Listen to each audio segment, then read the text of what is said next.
So, ayun na nga guys, matapos mag-viral at uminit ang issue tungkol dun sa pare na nagpalakad kay bride habang hindi pa nakakarating sa altar, ayan nga guys, ang simbahan ay naglabas na ng kanilang statement at ang Take Two wedding ay pinag-uusapan na. Ayan, so ayan guys, at ang viral na wedding ay nangyari sa St. Andrew the Apostle Parish Church in Poblacion Proper, Amlan, Negros Oriental.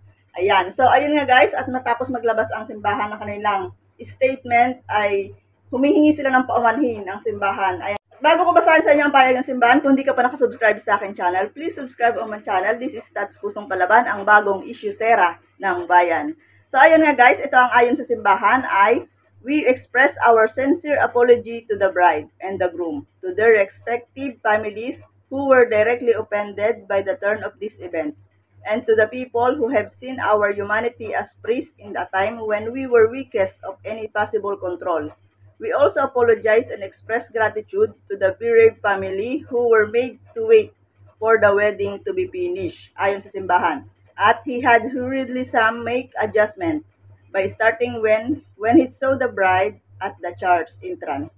And after sending word to the bereaved family waiting outside the church that there is going to be delay in the funeral mass and to please wait until the wedding is over. On that day, there were 10 other schedules to be served by the priest. That is the truth about what happened from our side, ayon sa pahayag ng St. Andrew Parish. So, ayun nga guys, at matapos ang viral na ito, samantala ayon sa violinist, nagtipon-tipon ang iba't ibang wedding supplier mula sa Negros Oriental para i-sponsor ang Take Two wedding na magkasintahang nag-trending. So, ayun guys, maraming salamat sa inyong panonood at pabor ka ba or tama ba na ang magkaroon ng Take Two ang kasalang ito para sa iyo? Please comment down below kung anong iyong masasabi. This is Tats Pusong Palaban, ang bagong issue sera ng bayan. Thank you so much. Bye-bye.